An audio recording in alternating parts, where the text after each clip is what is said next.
1. Click Device Management. In the radar settings, set the radar blind zone distance according to actual operation conditions.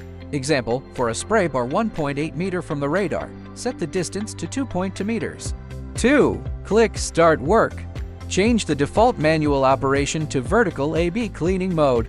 3. Drone Takeoff. Make sure the RTAK and RH status is normal before manual takeoff. When flying to mark point A working height, move horizontally to mark point B on the other end. Generate a operation route path. 4. Set operation parameters. Set the operation spacing, number of repeats for a single route, and flight speed according to actual conditions. Enable obstacle avoidance and set the distance based on the actual situation.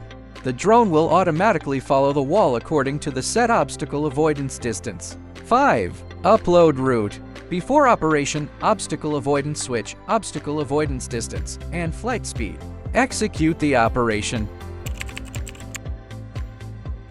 6. During the cleaning operation, real-time automatic adjustment for obstacle avoidance. Manual operations are also available via the remote controller. Vertical movement, pause or resume, breakpoint enable or disable, etc. Tap Continue to return to the breakpoint and resume operation. Thanks for watching.